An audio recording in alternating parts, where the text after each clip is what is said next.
کتنی دفعہ انہوں نے حملے کیے، نبوت کے چراغ کو گل کرنے کی کوشش کی. یہ اور بات ہے کہ اللہ تعالیٰ نے ہر ایک شر سے اللہ کے نبی کو محفوظ رکھا، لیکن ان کے دلوں کے اندر بغض اور حسد کی وہ بھٹی سلگتی رہی، اور وہ چاہتے تھے کہ کسی طرح سے اسلام اور مسلمانوں کو زخم پہنچائیں، لیکن آمنے سامنے ان کی کو ہمت نہ ہوئی. مدینے کے اندر خود نبی کریم صلی اللہ علیہ وسلم کو گھیرنے کی کوشش کی گئی، کفار مکہ کو شہ دی گئی، بلایا گیا، اور کس طرح سے غزوہ خندق اور کس طرح سے مختلف غزوات ہوئے انہی یہودی خبیثوں کی وجہ سے. اور وہ چاہتے تھے کسی طرح کے مسلمانوں کو نیست و نابود کر دیا جائے. یعنی یہ اصلی دشمن یہ تمہارے یہودی اسلام اور مسلمانوں کو کبھی برداشت نہیں کر سکتے. اللہ رب العزت نے اس کی وضاحت قرآن کریم میں فرما دی ہے. میرے عزیزوں، میرے دوستوں اور بھائیوں، اللہ کے حبیب صلی اللہ علیہ وسلم کی وفات ہوئی، آپ مر گئے، اور آپ نے مرتے وقت یہ کلمے اپنی زبان سے ارشاد فرمایا تھا کہ لعن اللہ الیہود والنصارى اتخذوا قبور انبیائہم مساجدا او صالحیہم مساجدا. اللہ کی لعنت ہو. لعنت عربوں کا اگر کسی کو پر لعنت بھیجنا، میں سمجھتا ہوں کہ قتل سے زیادہ سخت جملہ یہ ہے، تلوار کی کاٹ سے زیادہ سخت بات یہ ہے کہ یہ کسی کے اوپر لعنت بھیج دی جائے. اللہ کے رسول صلی اللہ علیہ وسلم نے مرتے وقت اپنی امت کو ڈرایا اور فرمایا کہ لعن اللہ الیہود والنصارى، اللہ کی دھتکار ہو، طرد من الرحمہ، اللعنت الطرد من الرحمہ، اللہ کی رحمتوں سے دھتکار دینا، پھٹکار دینا. اللہ کے نبی نے بد دعا فرمائی اور فرمایا کہ یہود و نصارہ پر لعنت ہو اللہ کی، جنہوں نے اپنے نبیوں، اپنے صالحین کی قبروں کو سجدہ گاہ بنا دیا، مساجد بنا دیا. یہ جملہ اتنا سخت تھا، یہودی اس کو برداشت نہیں کر سکتے تھے. ٹھیک ہے، اللہ کے نبی چلے گئے، ان کا انتقام لینے کا جذبہ بھڑکتا رہا. انہوں نے پلاننگ کی، اور آپ کو معلوم ہے وہ تاریخی سلسلوں میں آپ کو الجھانا نہیں چاہتا، نہ لے جانا چاہ رہا کہ حضرت عثمان غنی کا دور آیا، فتنے کا دروازہ کھلا، عبداللہ ابن سبا یہودی آیا، اور اس نے کلمہ پڑھ کر اسلام کا کلمہ پڑھ کر مسلمانوں میں کس طرح سے عقیدگیوں کو اس نے بدعقیدیوں کو ایجاد کیا اور مسلمانوں کو اس کا قائل کروایا. اور ان کی ایک سب سے بڑی سازش اور کوشش یہ ہوتی تھی کہ وہ اپنی مرضی اپنا کام مسلمانوں سے لیتے تھے. ٹائٹل وہ استعمال کرتے تھے، لاتے تھے، عنوان دیتے تھے حسین اور خوبصورت، اور کام پش کرتے تھے مسلمانوں میں. جو بیچارے بھولے بھالے مسلمان تھے، ان کے ذریعے سے وہ اسلام میں داخل کر کے اچھا ٹائٹل دیتے تھے، اسلام میں داخل کر کے مسلمانوں سے لیتے تھے، جس کا نتیجہ آج امت کے اندر موجود ہے. یہ رجب کے کنڈے اسی کی پیداوار ہے، اور عید میلاد النبی اسی کی پیداوار ہے. یہ نیاز، یہ فاتحے، یہ قبر. انہوں نے سوچا اچھا جا رہے ہو اور جاتے جاتے تم ہمارے اوپر لعنت بھیجتے جا رہے ہو، یاد رکھو تمہاری امت کو جب تک اس کے اندر ملوث نہ کریں گے ہمارا بھی نام یہودی نہیں ہے. آخر انہوں نے جس بیماری کی وجہ سے ان کے اوپر اللہ کے حبیب نے لعنت بھیجی، انہوں نے اللہ کے حبیب کی امت کو اسی بیماری میں مبتلا کیا. اور وہ بیماری کیا تھی؟ بولو. اتخذوا قبور انبیائہم او صالحیہم مساجدا. انہوں نے اپنے صالحین، اپنے نبیوں کی قبروں کو سجدہ گاہ بنایا تھا، میلے اور ٹھیلے اور تیوہار کا دن بنایا تھا. وہاں جا کر کے یہ اپنے دعائیں کرتے تھے، مشکل کشائی کرواتے تھے، حاجت روائی کے لیے حاضر ہوتے تھے. یہودیوں نے کہا اچھا جاؤ پھر میں نپٹتا ہوں. اور نپٹے کہ نہیں نپٹے؟ آج تقریباً 60-65% مسلمانوں کی آبادی بر صغیر ہندوستان پاکستان کے اندر اس بلائے عظیم کے اندر مبتلا ہے کہ نہیں مبتلا ہے؟ کون سا شہر، کون سا گاؤں، کون سا قریہ، کون سی بستی ایسی نہیں جہاں آج مسلمان قبروں کے نام پر پرستش اور پوجا اور ولایت اور عقیدت اور محبت کے نام پر ڈھونگ اور دھتورے نہیں کر رہے؟ کون سی ایسی جگہ ہے؟ اور اس کے اوپر غرور کرتے ہیں، فخر کرتے ہیں. کوئی بھی لیڈر، کوئی بھی نیتا، کوئی بھی صدر مملکت، کوئی بھی وزیر اعظم، کوئی بھی حکمران کامیاب ہونے سے پہلے بھی مزاروں کی حاضری دیتا ہے، اور جب کامیاب ہو جاتا ہے اس کے بعد بھی جا کر کے مزاروں کی حاضری دیتا ہے. اور ہم سب اس کی حمد و ثنا اور اس کی تعریف اور توصیف میں پل باندھتے ہیں، قصیدے پڑھتے ہیں.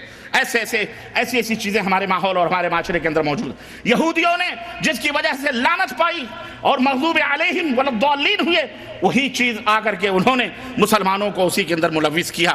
یہودیوں کے بہت سارے وہ صفات جس میں یہودی ملوث تھے، انہوں نے مسلمانوں کو بھی ملوث کرنے کی کوشش کی. اللہ تعالیٰ نے قرآن کریم میں ارشاد فرمایا اتخذوا احبارهم ورهبانهم اربابا من دون اللہ.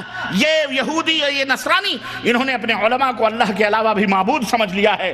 اللہ اکبر. حضرت عدی بن حاتم کہتے ہیں ہم انہیں معبود کب، ہم ان کی پوجا تھوڑی کرتے تھے، ان کی عبادت تھوڑی کرتے تھے. اللہ کے نبی نے فرمایا یہ بتاؤ اگر وہ کہتے تھے حلال تو تم حلال سمجھتے تھے، جس چیز کو حرام کہتے تھے تم حرام سمجھتے تھے؟ ایسا نہیں تھا. یہودی کہتے تھے ہاں یہ تو تھا.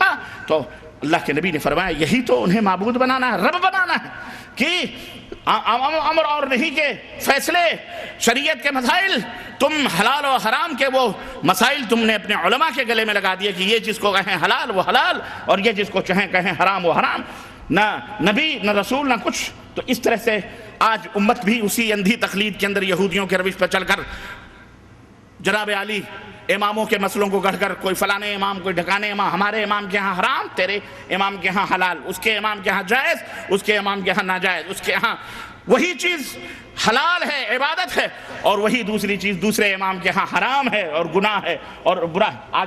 آج امت مسلمہ نبی کریم صلی اللہ علیہ وسلم کی امت اس میں ملوث ہے کہ نہیں ملوث؟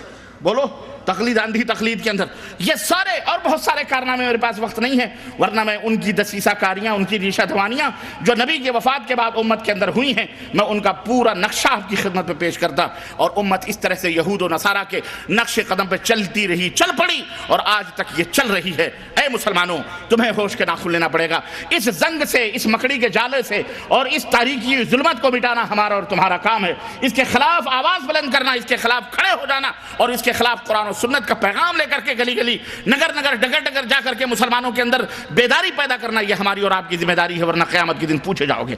حق قرآن و سنت کا نام ہے، حق کتاب اللہ اور سنت رسول اللہ کا نام ہے، اس کے علاوہ کوئی بات کوئی چیز حق بولو نہیں۔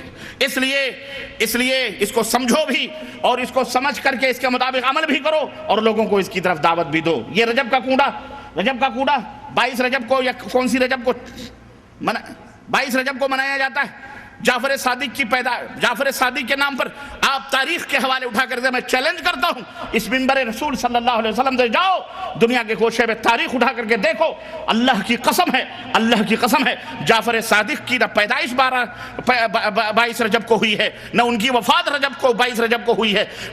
جعفر صادق کا کوئی تعلق رجب کے مہینے سے ہے ہی نہیں، پھر یہ جعفر صادق کا فاتحہ کیا مطلب ہے؟ جعفر صادق چونکہ امام ابو حنیفہ ان کے شاگرد تھے، انہوں نے سوچا کہ کسی طرح سے اپنے من کا کام ان مسلمانوں سے لیا جائے۔ سارے حنفی ہیں، امام ابو حنیفہ سے محبت کرتے ہیں، جب شاگرد سے محبت کرتے ہیں تو استاد سے محبت کیوں نہیں کریں گے؟ انہوں نے کیا کیا؟ انہوں نے کہا اچھا ایک تاریخ متعین کرو، اس تاریخ میں ان کو حلوے ماڈھے کھلاؤ، پوڑیاں کھلاؤ، سوہاریاں کھلاؤ اور مٹھائیاں کھلاؤ، حلوے کھلاؤ۔ چنانچہ انہوں نے 22 رجب المرجب کا دن مقرر کیا اور کہا کہ جعفر صادق کی فاتحہ ہے۔ اور جانتے ہو جعفر صادق امام ابو حنیفہ کے استاد ہیں۔ اب لوگوں نے کوا کان لیے جا رہا ہے، اسی کے پیچھے دوڑ پڑے، انہوں نے یہ پتہ نہیں لگایا کہ جعفر صادق کی حقیقت کیا ہے۔ جس طرح پروفیسر آرنلڈ جو سابق پروفیسر تھا مسلم یونیورسٹی علی گڑھ کا، اس نے ایک بات کہہ دی، اس نے اپنی ایک کتاب میں ایک بات کہہ دی، اور وہ بات یہ تھی کہ خواجہ معین الدین چشتی اجمیری نے اسلام کو متعارف کروایا ہندوستان میں۔ اب اس نے مستشرق عالم تھا، نصرانی تھا اور مسلم یونیورسٹی علی گڑھ کا پروفیسر تھا، اب اس نے یہ بات کہہ دی۔ اب ہمارے ہندوستانی مولوی اس بات کو لے کے اڑ گئے، انہوں نے تحقیق ہی نہیں کی کہ آخر اجمیری صاحب آئے کب ہندوستان، پیدا کب ہوئے، مرے کب۔ اب جناب عالی بڑے بڑے حکیم الامت بھی لکھتے جا رہے ہیں، بڑے بڑے تنظیموں اور تحریکوں کے لیڈر بھی لکھتے جا رہے ہیں۔ ابو الحسن ندوی صاحب جو بہت بڑے مولانا تھے، انتقال کر گئے، وہ بھی اپنی کتاب میں تاریخ دعوت و عزیمت میں یہی لکھ رہے ہیں کہ مشائخ چشت نے ہندوستان میں اسلام کو متعارف کروایا، استغفر اللہ۔ اور یہی نہیں بلکہ ایک بہت بڑے تحریک کے بانی مولانا مودودی صاحب ہیں، انہوں نے بھی اپنی کتاب کے اندر لکھ مارا کہ جو ہے پروفیسر آرنلڈ فرماتے ہیں کہ خواجہ معین الدین چشتی اجمیری نے اسلام کو ہندوستان۔ اب جب اتنے بڑے بڑے لیڈران دین زچ کھا سکتے ہیں، غوطہ زنی خرافات میں کر سکتے ہیں، تو لوگ جو عوام الناس ہیں بیچارے، ان کا تو مبلغ علم کیا ہے آپ خود اندازہ لگا سکتے ہیں۔ چنانچہ ہمارے بر صغیر میں مشہور ہو گیا کہ جناب علی خواجہ صاحب لائے ہیں، خواجہ صاحب دین کو لائے ہیں ہندوستان میں۔ ہند کے راجہ کون ہیں؟ بولو، ہند کے راجہ کون ہیں؟ معین الدین چشتی اجمیری لائے ہیں۔ اب صاحب دیکھو، صاحب وہی رٹ رہے ہیں کہ نہیں رٹ رہے؟ خواجہ صاحب نے 600 برس چھٹ اسلام کے 600 برس کے بعد خواجہ معین الدین چشتی اجمیری کہاں پیدا، سنجر میں پیدا ہو رہے ہیں، وہ جو افغانستان سے ادھر کا علاقہ ہے ماورا النہر کا، پیدا وہاں ہو رہے ہیں، کہاں کہاں سے ٹھوکریں اوکریں کھاتے کھواتے مجاوری کرتے ہوئے قبر پوجتے ہوئے داتا گنج حجویری کے مزار پر تین سال تک مراقبہ اور پتہ نہیں خرافات اور جھاڑوب کشی کرتے کرتے کیسے وہ اجمیر پہنچے، جو راجاؤں اور ٹھاکروں کا دیش تھا جسے راجستھان کہتے ہیں، اجمیر کے، اور وہاں پہنچ کر کے انہوں نے اپنے چند 600 یعنی گویا 600 برس تک اسلام ہندوستان میں آئے نہیں۔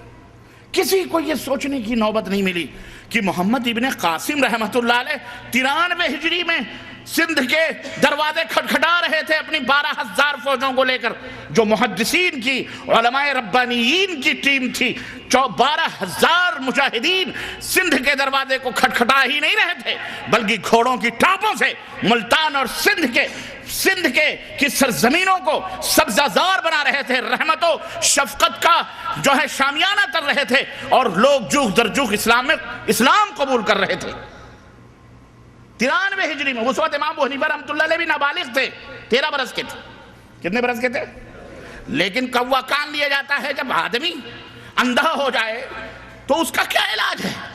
اس کا یہ علاج ہے، جو جب بھی ایک آدمی اندھی چال چل گیا تو اس کو جدھر بھی ڈھکیلو بھیڑ کو تو بھیڑ کی طرح چلتی۔ یہ نہ سوچیں آپ، دیکھیں عرض کرنے کا مطلب کیا ہے یہ کہ یہی حشر ہوا ہمارے دین کے ساتھ ہو رہا ہے۔ جس نے جو کہہ دیا، حضرت ہیں، علامہ ہیں، محقق ہیں، الحاج ہیں، فلانے ہیں، آپ نام کے پہلے جو القاب ہوتے ہیں وہی سجدہ ریز ہو جاتے ہیں، عقیدت و محبت میں وہی تلوے چاٹنے شروع کر دیتے ہیں، وہیں سو جاتے ہیں، تو پھر آگے آپ کا کیا، آپ کیسے تحقیق کریں گے؟ لیکن نہیں، سنو، مومن کی یہ شان نہیں ہے۔ مومن کی شان کیا ہے؟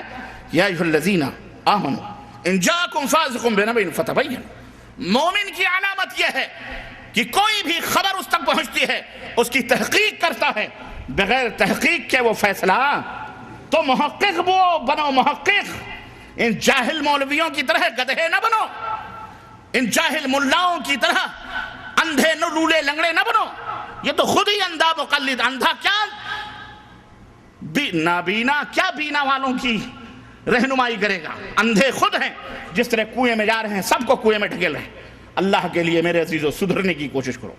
یہودیوں نے سوچا ان کو کسی نہ کسی سے برباد کرنا، اور مسلسل چالو ہے بربادی۔ یہ نسل کشی تو آج کچھ 50-60 سال سے فلسطین کی سرزمین پر وہ کر رہے ہیں، اس سے پہلے وہ آگ اور زہر ہمارے درمیان ڈال چکے ہیں، اور یہ اب مار رہے ہیں۔ کیوں؟ اس لیے کہ ان کو پتہ ہو گیا ان کے اوپر نہ اللہ کی رحمت اترنے والی ہے، نہ برکت اترنے والی ہے، یہ مسلمان مومن ہے ہی نہیں، یہ تو نام ہی نام ہے جو کچھ ہے حقیقت کے سوا۔ ان کے پاس کوئی دین ان نہیں رہا، وہ دین تو کب کا، شعر بھی کہا انہوں نے، اور اسی زمانے میں کہا جب سلطان صلاح الدین ایوبی رحمۃ اللہ علیہ نے ان کی گوشمالیاں کی، اسی زمانے میں ان ذلیلوں نے، اور آج بھی کہتے ہیں، عربوں کا شعر، عرب سمجھتے ہیں، میں آپ کو بتاتا ہوں، کہا حط المشمش علی التفاح، حط المشمش علی التفاح دین محمد واللہ راہ۔ آج نعرے لگاتے ہیں، کہتے ہیں سیب کے اوپر مشمش ڈال کے کھاؤ، سیبوں پر مشمش ڈال کر کے، مشمش جانتے ہو نا، مشمش، سیب کے اوپر مشمش ڈال کر کے کھاؤ، مزہ لو، کیونکہ محمد کا دین واللہ راہ چلا گیا، خلاص اب محمد کا دین باقی۔ اللہ، کتنا بڑا جوتا ہے، اس حقیقت کا علم نہیں یہودی